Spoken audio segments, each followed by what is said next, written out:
Señor, gracias porque tenemos una vez más la oportunidad de abrir nuestras Biblias con libertad y podemos hacerlo juntos para buscar tu consejo, pero sobre todo buscamos la transformación que puedes hacer en nosotros, Señor. Renueva nuestro entendimiento para poder así comprobar tu voluntad buena, agradable, perfecta y que nuestra vida sea para adoración de ti, Señor. En el nombre de Jesús, amén. Amén. Isaías, capítulo eh, 9. La semana pasada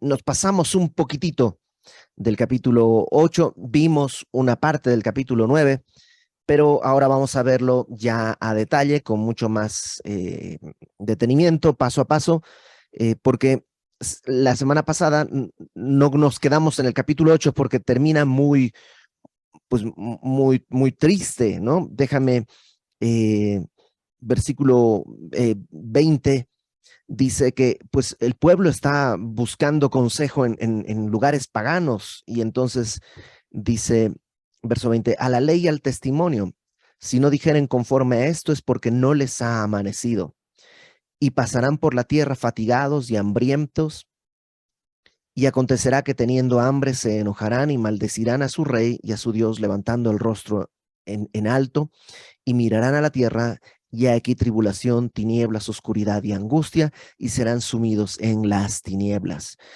Acuérdate que históricamente estamos en el momento en el que el pueblo está rechazando al Señor.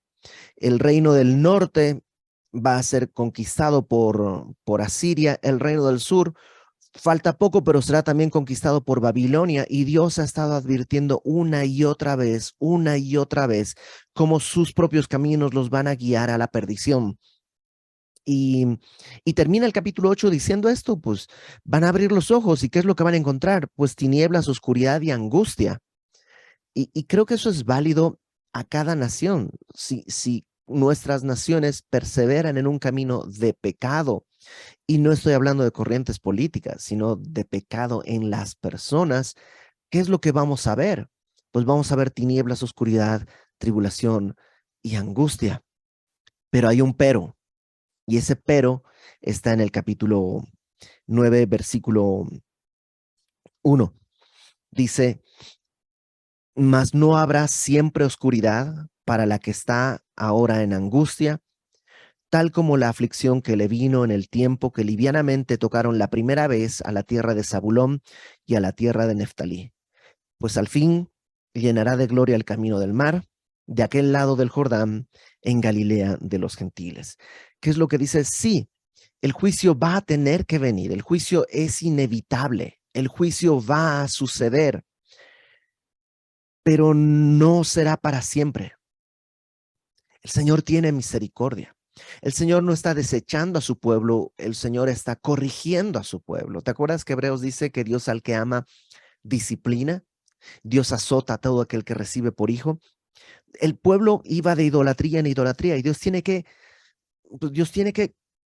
traer disciplina por amor. Y específicamente se está refiriendo a la parte norte. La parte norte fue la primera en caer ante la invasión asiria y nunca se recuperó del todo realmente. Sí formó parte después de la nación de Israel, pero siempre se llegó a conocer como Galilea de los gentiles. ¿Y qué es lo que dice? Que no será para siempre, no va a ser para siempre. Al final dice en el verso 1, llenará de gloria el camino del mar. No está muy claro a qué se refiere con el camino del mar, pero es esa parte norte, de aquel lado del Jordán, en Galilea de los gentiles. Déjame leer el versículo 2 rápidamente. El pueblo que andaba en tinieblas vio gran luz. Aquí Isaías está hablando algo que no ha sucedido. O sea, lo correcto sería decir, el pueblo que andaba en tinieblas verá gran luz, porque no ha sucedido todavía. Pero es tan seguro que lo anuncia como si ya hubiera pasado. Eso es lo que le llaman el pasado profético. Se anuncia algo en pasado, aunque no ha sucedido, porque es tan certero que sucederá, que se lo anuncia como si ya fuera una realidad. Dice, el pueblo que andaba en tinieblas vio gran luz, los que moraban en tierra de sombra de muerte, luz resplandeció sobre ellos. Acompáñame por favor a Mateo capítulo 4, el Evangelio de Mateo, en el capítulo 4, versículo, vamos a leerlo desde el versículo 13, que habla de Jesús.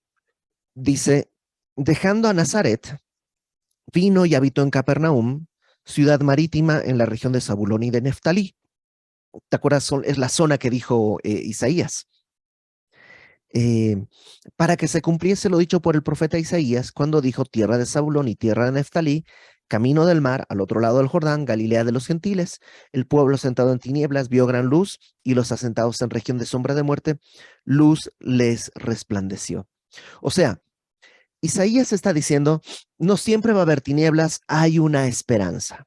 Tal vez el cumplimiento cercano hace referencia al rey Ezequías, que traería un avivamiento y traería una restauración en muchas cosas, pero no está hablando solo de Ezequías. Evidentemente está hablando de algo más. Está hablando de Jesús. Mateo lo identifica así. Sí, en esa zona terrible, en esa zona en la que hay eh, pues tanta angustia y tanta oscuridad, el Señor Jesús va a vivir y va a estar la mayor parte de su vida en ministerio ahí. Regresa conmigo a Isaías, por favor, al capítulo 9. Dice en el versículo 3, multiplicaste la gente y aumentaste la alegría. Se alegrarán delante de ti como se alegran en la siega, como se gozan cuando reparten despojos. La idea de multiplicaste a la gente es, en una guerra, en un tiempo de guerra, la gente muere. Y mueren hombres, por tanto hay menos matrimonios, por tanto hay menos hijos, por tanto hay menos población, y la población era una bendición, ¿no? Una nación bien poblada, era una nación poderosa, pero las guerras disminuían todo eso, y lo que está diciendo Dios es que multiplicaste la gente, o sea, en la restauración vendrá también esta multiplicación de personas, y habrá alegría, habrá gozo, dice, como en la siega, como se gozan cuando se reparten despojos. Y el gozo lo describe de dos maneras. Cuando se recoge la siega, es como la cosecha. Después de haber trabajado tanto, en el tiempo de la cosecha es donde viene el gozo. El día de hoy diríamos es como la quincena, ¿no? Cuando te pagan, ya viene el gozo de que tanto trabajo, pues ya te vino una recompensa. Y cuando se reparten despojos, hace referencia cuando termina la guerra y recoges los pedazos del enemigo, ¿no? La ciudad que conquistaste, las cosas valiosas, todo eso son los despojos. Entonces, antes de seguir, creo que es importante, todo esto habla de algo histórico, habla de que probablemente Ezequías traería esta restauración y todo esto y habría gozo. También habla de algo profético y Jesús lo cumplió. Jesús estuvo en esa zona, Jesús vivió ahí, Jesús hizo milagros, trajo gozo, pero también habla de nosotros en nuestra propia vida. ¿No es verdad que había oscuridad en nuestra vida antes de venir al Señor? Pero el Señor decía, no es para siempre, no habrá para siempre oscuridad en el que ahora está en angustia, sino un día el pueblo que andaba en tinieblas, ¿no? Puedes decir tu nombre, Ibert, que andaba en tinieblas, vio gran luz. Y aunque Iber moraba en sombra de muerte, luz resplandeció sobre él. No es que Iber prendió la luz, no es que Iber aprendió a ver en la oscuridad, no es que Iber tuvo sabiduría. No, no, no. Dios hizo resplandecer luz. Y me recuerda mucho a Corintios, segunda de Corintios, capítulo 4, segunda carta de Pablo a los Corintios, en el capítulo 4, dice, versículo 6, porque Dios que mandó que de las tinieblas resplandeciese la luz, es el que resplandeció en nuestros corazones para iluminación del conocimiento de la gloria de Dios en la faz de Jesucristo. Este versículo es maravilloso Porque no dice que Dios prendió una luz, sino que Él es el que resplandeció en nuestros corazones. Estábamos en tinieblas en nuestro corazón y no es que Él puso una luz, sino que Él es luz. Él resplandeció en nuestros corazones para que podamos ver la iluminación, para que podamos ver la luz del conocimiento de la gloria de Dios en el rostro de Cristo. Es ahí cuando se prendió la luz. Entonces, sí, habla de algo histórico Isaías, habla de algo profético en Cristo, pero también habla de algo que nosotros hemos experimentado. Y hemos experimentado esa luz y hemos experimentado el gozo, gozo como en día de quincena. ¿Te acuerdas cuando le entregaste tu vida a Cristo? Yo recuerdo esa mañana estar llorando de gozo y a la vez de dolor y de arrepentimiento, pero de esperanza y de alegría. Eh, hay luz, hay gozo. Y no solo eso, versículo 4, porque dice, tú quebrantaste su pesado yugo y la vara de su hombro y el cetro de su opresor, como en el día de Madián. El yugo es es una madera que se pone entre dos animales para que hagan una yunta. Y básicamente es para que trabajen, ¿no? Pues, para usarlos de trabajo. No los pones como premio, es para que trabajen. Y dice, el yugo que nosotros teníamos, éramos esclavos del pecado, éramos siervos del pecado. Y ese yugo se rompió. Dios lo rompió, ¿no? Tú quebrantaste su pesado yugo, nos hizo libres. Luego dice la vara de su hombro. Parece que esto de la vara hace referencia, habrás visto todavía el día de hoy en ciertas culturas que cargan cosas pesadas con una vara, ¿no? A lo mejor entre dos personas o una persona con una vara aquí que carga una canasta de un lado y otra canasta del otro y van. Y dice también, quebraste la vara de su hombro, esto que te hacía trabajar y te esclavizaba, él lo quebró. Y luego dice, y el cetro de su opresor, el cetro es el báculo, el bastón de mando. ¿Quién gobernaba sobre nosotros? Dice Hebreos que Satanás, por el temor de la muerte, nos tenía sujetos esclavos a servidumbre por toda la vida. Y su báculo, su autoridad fue rota y ahora somos libres. Entonces Dios nos ha dado luz, gozo, libertad, como en el día de Madián. ¿Te acuerdas? No vamos a ir, pero en Jueces capítulo 7 está toda esta historia de Gedeón, que Dios lo llama a la batalla, pero tiene demasiados hombres y luego le va quitando, y le va quitando y le va quitando y solo se enfrenta con 300 contra un ejército de madianitas y gana, ¿no?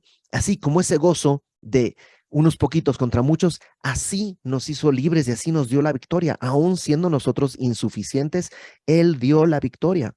Verso 5, ¿qué otra cosa hay? Porque todo calzado que lleve el guerrero en el tumulto de la batalla y todo manto revolcado en sangre serán quemados pasto del fuego. ¿Qué es esto? El calzado que lleva el guerrero que es como una especie de sandalia que es muy útil en la batalla, que fue el día de hoy, no sé, pues obvio, pero en aquella época fue un invento revolucionario, porque para los romanos, por ejemplo, el calzado les permitía estar firmes en la batalla, porque descalzo se caía más la gente. Entonces, el invento de la sandalia era una cosa, era un implemento importante. Entonces dice, el calzado de la guerra, el manto revolcado en sangre, es el manto que tenían, que después de la batalla, pues está todo manchado de sangre, ¿no? Ese manto serán quemados. Ya no vas a necesitar zapatos para la guerra ni mantos para la guerra. Va a haber paz. Será pasto del fuego. Es como combustible. Y sí, en Cristo nosotros hemos recibido paz. ¿Mm?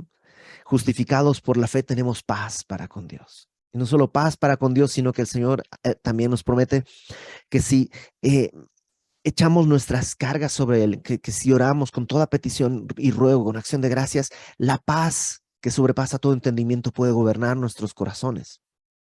Todo esto lo ha hecho el Señor. Todo esto dice, sí, no siempre habrá angustia.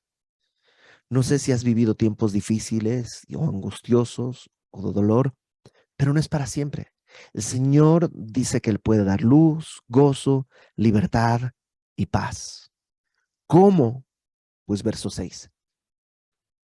Porque un niño nos es nacido, hijo nos es dado, y el principado sobre su hombro, y se llamará su nombre, admirable consejero, Dios fuerte, Padre eterno, príncipe de paz. ¿Sabes cómo Dios consigue darnos todo esto? Dice, con un niño que nos es nacido. En el tiempo de Isaías probablemente está haciendo referencia a Ezequías, ¿no? Él nacerá y traerá la restauración y todo, pero evidentemente por el lenguaje no es solo Ezequías, no es solo algo local que se va a cumplir, sino es algo que está a futuro. Y es Cristo. Un niño nos es nacido y esto evidentemente habla de su humanidad. Él tenía que nacer como niño, crecer y vivir todo lo que tú y yo vivimos para que podamos creer que nos entiende. No sé si alguna vez has hablado con alguien que tiene mucho dinero. Yo tengo amigos que tienen mucho dinero y alguna vez hablando, eh, a veces me siento como insatisfecho porque a veces les puedo decir, no, tenemos tal conflicto, no sé qué. Y pues ellos no tienen, ¿no? Ellos pues tienen todo el dinero del mundo. Y yo sé que no entienden para mí lo que representa pagar la renta, porque pues para ellos, para empezar, tienen casa propia y tienen cuatro, ¿no? Entonces, yo siento como que no me entienden, ¿no? Como que no estamos en la misma cancha, ¿no? No tenemos las mismas herramientas. Y podríamos pensar de Jesús eso, pero él vino como niño precisamente para que no haya nadie que se intimide delante de Cristo. Em, hace muchos años, Akmer Om, ¿no? Que es uno de los servidores que pastorean en Semilla, Toluca, se llama Efraín, pero su nombre de rapero es Akmer On, y él hizo unas rimas, ¿sí era él? Creo que sí es él, que, que decía, ah, ay, se me fue por completo, dice, yo también, ¿no? Y hablaba de, te han despreciado, yo también, o sea, habla que cómo Jesús ha vivido todo esto, él vivió. ¿Hablaron mal de él? Sí. ¿Han hablado mal de ti? Bueno, de él también. ¿Has vivido deshonra en algún momento? Él también. ¿Has sido traicionado? Él también. ¿Te han despreciado por tu condición social? A él también. Entonces, o sea, no importa cómo te puedes acercar a él lo entiende. Y un niño por eso nos fue dado, para poder abrir ese camino y que nosotros podamos tener esa relación y esa cercanía. Nadie se sentiría incómodo en presencia de Cristo. Los cobradores de impuestos, las prostitutas, los hombres pecadores, no se animaban a acercarse a los religiosos, pero se podían acercar a Cristo. Y no es que Cristo compartiera esos pecados, pero vivía de tal manera que se le podían acercar. Entonces, un niño nos es nacido, pero no solo eso, dice también, un hijo nos es dado. Y esto habla de su divinidad. Un niño nos es nacido en Belén, un hijo nos dieron en el Calvario. De tal manera amó Dios al mundo que ha dado a su Hijo unigénito para que todo aquel que en él cree. No habla de su nacimiento, sino de su entrega a la muerte para pagar por nuestros pecados. Un niño nos es nacido, un hijo nos es dado. Y el principado, esto puede ser la autoridad o su imperio, su gobierno, dice, está sobre su hombro. Eh, Esto del hombro podría implicar como que él lo sostiene, ¿no? Su gobierno, su imperio, su reino, no lo sostienes ni tú ni yo, ni nuestra bondad, ni nada. Lo sostiene él mismo. Otros comentaristas dicen que su reino lo implementó a través de la cruz. ¿Qué había en su hombro cuando fue entregado, cuando fue a la cruz? Él iba cargando su propia cruz. Sea como sea, habla de eso, que Él cargó con lo suyo para que tú y yo tengamos libertad. Él llevó eso y se llamará su nombre admirable, consejero, Dios fuerte, Padre eterno, príncipe de paz. Y alguien dice por ahí, no, pues no dice Jesús. Entonces como que se equivocó, no le atinó. Pero es que no dice se llamarán sus nombres. No habla de sus nombres, sino su nombre. Acuérdate que en aquella cultura el nombre es mucho más del apelativo que tienes. El nombre tiene que ver con tu identidad. ¿Mm? Se llamará su nombre. ¿Cuál será su identidad? Dice, admirable, consejero, Dios fuerte, Padre eterno, príncipe de paz. Los teólogos y los eruditos tienen un debate eterno entre si son por pares el admirable consejero, Dios fuerte, Padre eterno y príncipe de paz. O si es admirable, consejero, Dios fuerte, Padre eterno, príncipe de paz. Creo que no importa. Hay algunos que lo prefieren ver como admirable consejero simplemente porque resalta más. Admirable quiere decir asombroso, maravilloso. Y sí, Dios es maravilloso, pero ¿sabes en qué es más maravilloso? En qué es consejero. No sabes cómo hacer algo, tienes dudas sobre cómo caminar, no sabes qué decisiones tomar. Él es consejero. Santiago capítulo 1 dice, si alguno tiene falta de sabiduría, pídala a Dios. Él da a todos abundantemente y sin reproche. En tiempos de angustia, en tiempos de incertidumbre, puedes acercarte y escucharle. Él es un maravilloso consejero. Él sabe que viene, Él sabe qué va a pasar, Él conoce las intenciones de tu corazón, Él puede decirte, acércate, Él es el admirable consejero. Ahora, eh, admirable consejero es bueno, pero ¿estás de acuerdo que a veces un consejo no es suficiente? Ujú. Imagínate que tienes una deuda, un problema económico, le debes al banco, lo que sea, tienes un problema ahí, y pues contratas un asesor, un gran asesor económico, un economista renombrado, o que es tu amigo, ¿no? Y que te dice, te voy a dar unos consejos. Normalmente yo mis cursos los vendo en tanto, pero te lo voy a dar gratis. Es buenísimo. Y te dice, invierte en tal empresa. ¿Qué dirías? Órale, buenísimo, pero no tengo. O sea, si tuviera para invertir, no estaría con las deudas que tengo. No es, o sea, solo el consejo a veces no es suficiente. Lo maravilloso es que Él es el admirable consejero, pero también es el Dios fuerte. Él es el poderoso. Él no solo tiene la sabiduría, sino también la fuerza, el poder para llevar a cabo lo que sea.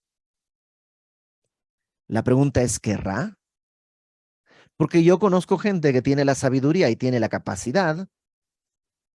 Si le pregunto al señor Slim cómo hacer un negocio, tiene la sabiduría y tiene la capacidad, pero probablemente no va a querer ayudarme. Pero él es admirable consejero, Dios fuerte y dice después, Padre eterno. ¿Y qué padre no teniendo la sabiduría y la capacidad no daría todo por su hijo? Él es el Padre eterno. Ahora eso por supuesto despierta una duda. ¿Por qué a Jesús se le llama Padre? ¿No es raro que le digamos Padre a Jesús? Y sí, es extraño, pero puede que sean, hay dos posibles alternativas. Tal vez las dos son ciertas. Uno, Padre en el sentido de que Él nos revela al Padre. Cuando le dicen, muéstranos al Padre y nos basta, Él dice, tanto tiempo he estado con ustedes y no me has visto, el que me ha visto a mí ha visto al Padre. Al Padre nadie le vio, dice Juan, sino que el unigénito Hijo que está en el seno del Padre, Él le ha dado a conocer. Entonces, nuestra referencia del Padre es Cristo y a lo mejor a eso se refiere, por eso Él es Padre eterno. Él es el que para nosotros representa al Padre. Puede ser. Y otra posible explicación, y tal vez más segura, es que la frase también puede traducirse como Padre de eternidad. De Él proviene la eternidad.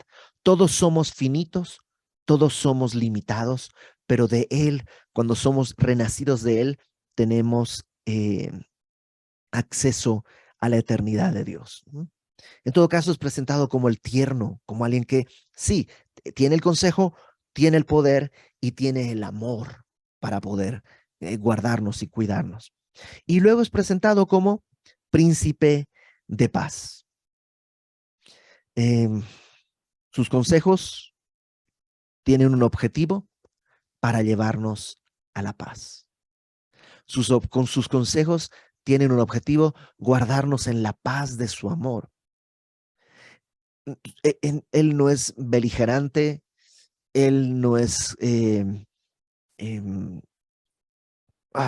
no es peleador, hay una palabra que usa el siervo de Dios, no es contencioso, él no es contencioso, él es príncipe de paz.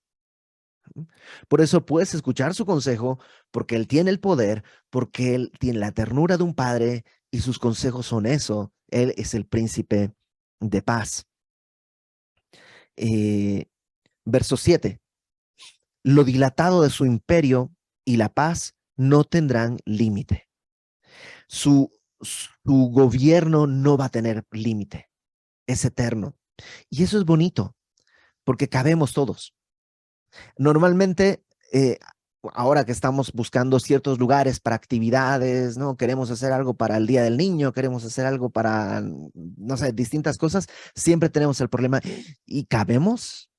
¿Y cabemos? Porque nuestro imperio tiene muchos límites, pero en el imperio de Dios, en el imperio que Dios tiene a través de Cristo, no hay límite. Lo dilatado de su imperio en tiempo y en espacio y en capacidad, y su paz, dice, no tendrán límite.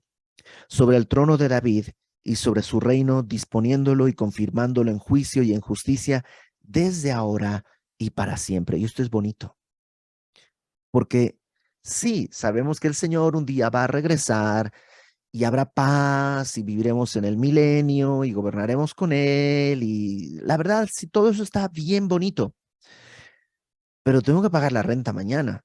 Y tengo un conflicto con mi esposa pasado mañana. Y tengo problemas con mis hijos traspasado mañana. O sea, tengo que esperarme hasta el milenio. Dice, no, desde ahora y para siempre. Lo dilatado de su imperio y su poder, el día de hoy, desde ahora y para siempre, están ahí. No solamente en el milenio, no solamente en la nueva Jerusalén, no solamente en la nueva vida, desde ahora y para siempre. Y fíjate cómo acaba. El celo de Jehová de los ejércitos hará esto. Porque algo tan maravilloso, pensé, pues va a ser caro. ¿Qué me van a pedir? ¿Voy a poder? A lo mejor hay gente que es muy capaz y muy disciplinada y muy apasionada, pero no sé si yo voy a ser capaz, no sé si yo voy a poder. No, no, la verdad es que me conozco. Yo no puedo mantener a mi familia, yo no puedo amar a mi esposa, yo no puedo amar a mis hijos, yo no puedo vivir así. Yo ni siquiera tengo la capacidad de levantarme cada día y buscarle su consejo que es admirable, pero dice, no, no, no, el celo de Jehová hará esto. Dios lo va a hacer. El Señor lo va a hacer. Ese es nuestro consuelo y ese es nuestro anhelo. Entonces, luz, gozo, libertad, paz. Dios quiere darte eso. Luz, porque hay veces que estamos en oscuridad. Gozo, porque hay veces las cosas pareciera que son muy amargas. Libertad, porque el pecado nos esclaviza. Jesús dijo que todo aquel que comete pecado es esclavo del pecado y Él quiere hacerte libre y Dios quiere darte la paz. ¿Cómo? Pues lo consiguió con un niño y con un hijo. ¿Y qué necesitamos? Abrazar eso en fe, creer. De tal manera amó Dios al mundo que ha dado a su Hijo unigénito para que todo aquel que en Él cree no se pierda, sino que tenga vida eterna.